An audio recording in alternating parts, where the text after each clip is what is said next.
Welcome back to Tasha's Heirloom table. Today is going to be the conclusion of our pound cake series.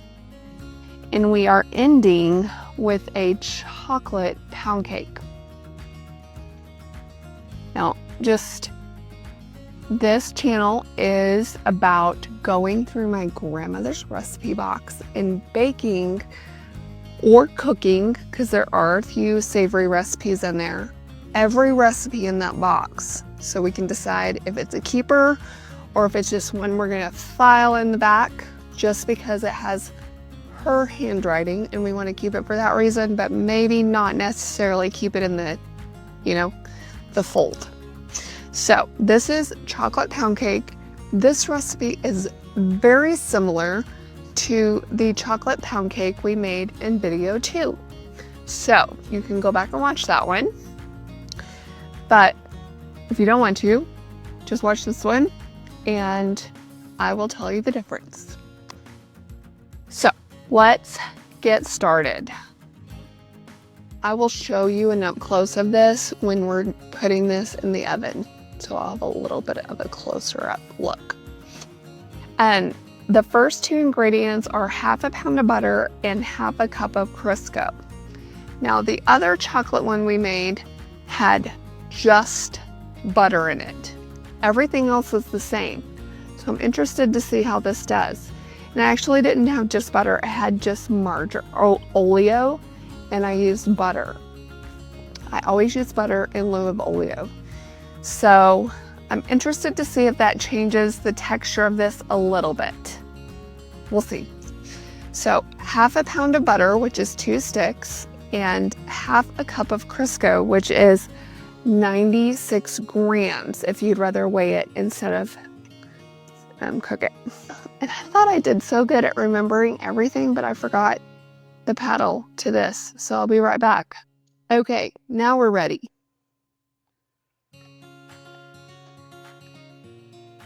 It says to cream, butter, and Crisco. So we're going to cream these. This butter's been sitting out at room temp for about an hour and a half, so it should be pretty soft.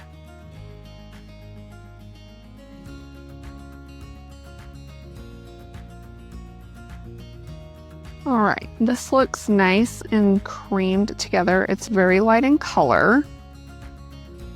And I'm just going to scrape down this bowl a little bit.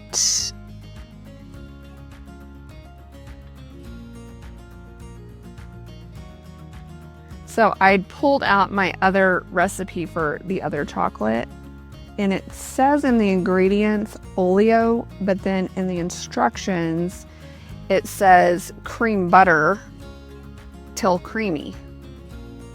It says till creamy, not until. A Southerners. So these are our 2 chocolate pound cake recipes. I wonder how many times this was made. My mom remembers this cake vividly from her childhood, so I'm wondering which version she had. This one or this one. And maybe they're not that different. We're gonna find out. Okay, old one we made before, video 2 of the pound cake series. Next, it says add sugar a little at a time. So I have 3 cups of sugar here. That's 600 grams if you're measuring. And we're going to dump this in a little at a time.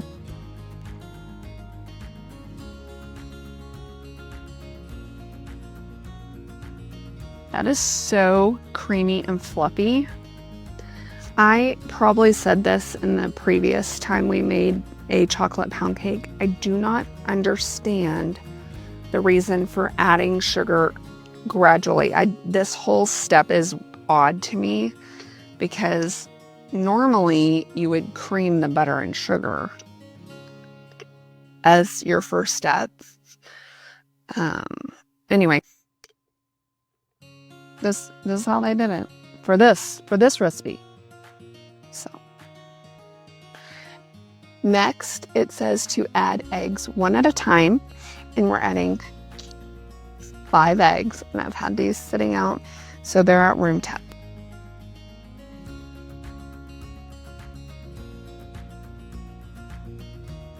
Okay, and that recipe says to beat after each one.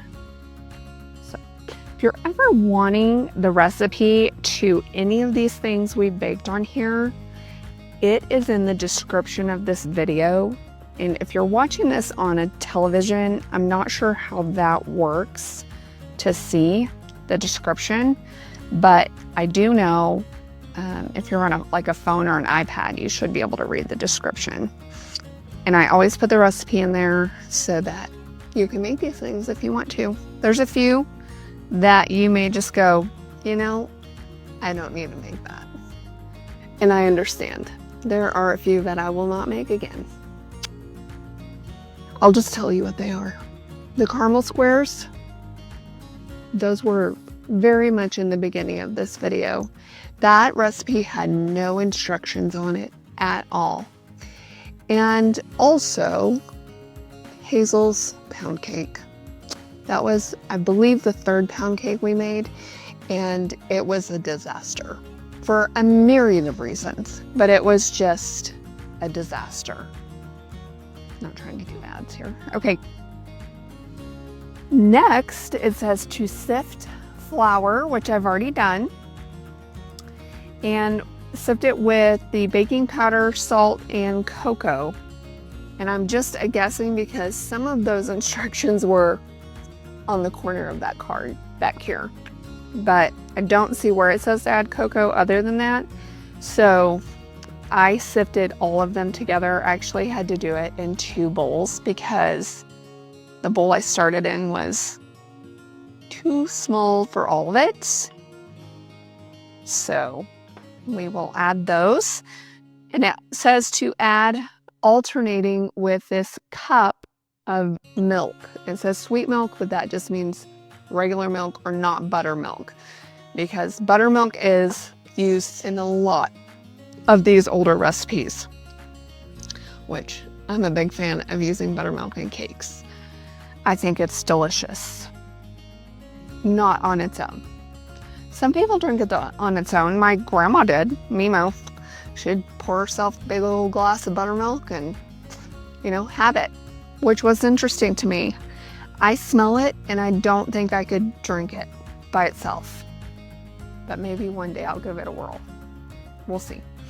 Okay, so we are going to add the dry ingredient mixture, flour, baking powder, salt. Let me tell you how much of each of those we are adding. 3 cups of cake flour. It does specify cake flour. 6 tablespoons of cocoa powder, half a teaspoon of baking powder, and half a teaspoon of salt. So we have that all right here. We're going to alternate that with the milk. So I'm going to get a little bit of the cocoa in this flour bowl here.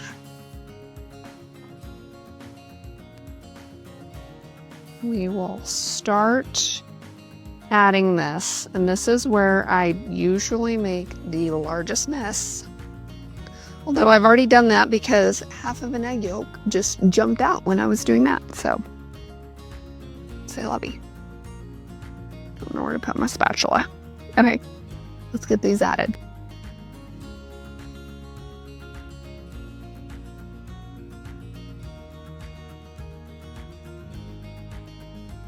I'm placing this in a 325-degree oven for 1.5 hours.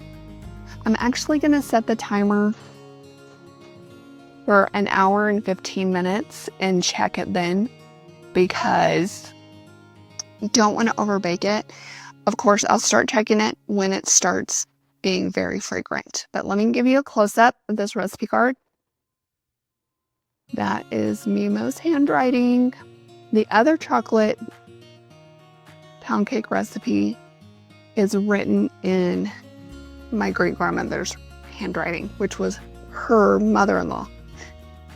So I don't know why, and if she was alive, I would ask her, why did you change it to Crisco instead of using a whole pound of butter? Or was this hers first and her mother-in-law took it and changed it to a pound of butter? I don't know. It's a mystery, so let's see how this turns out. We're back. This has been my little trick the last few times, is when I've taken it out, I've covered it with foil and then let it rest for 10 minutes before I turn it out. So this puffed up really, really nicely. It has a good crunch on it. I feel like this puffed up quite a bit more than the last chocolate pound cake. I don't know why it would have done that, but I thought I would let you turn it out with me. So let's see how this goes.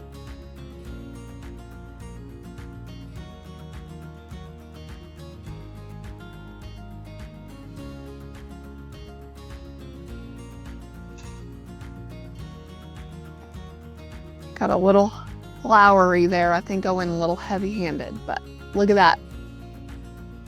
Oh my gosh, this smells so good. So good. All right, let's taste it. It's gonna be nice and warm. Oh man, it has such a light and fluffy texture to it. Look at that. I think this looks very similar to the last chocolate cake in texture. So I don't know if you can see that, the picture of that cake, but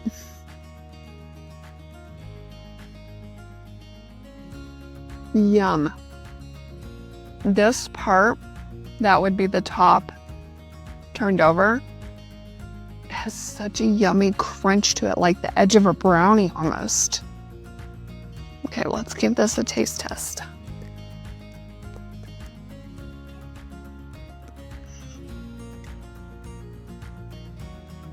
You can taste that lemon. It's really light and fluffy like the last one, but it does have a little bit of a different texture, and honestly, I think this one's better. I love cooking with butter, but for some reason, this one tastes better to me. The other one, to me, and maybe because it's warm, so I'll try it again when it's cooled off, but to me, the other one felt like it got a little bit dry, and I'm not sure why it did that, but this is just light and kind of melts in your mouth. Very chocolatey. You get the taste of lemon, has a nice crunch on the bottom, and it's just really good. So if you're choosing which chocolate pound cake to make, I think this is the one, and I really think this is going to be the one that my mom remembers from her childhood. The other one tasted like it, probably smells similar, but my guess is it was this one. So make this. Also, make sure you subscribe to this channel so this shows up each week when a new one is posted, and like this video and share it with your friends. And let me know if you've made any of these recipes and how it's gone over. Love to hear from you. So I'll see you next time on Tasha's Heirloom Table.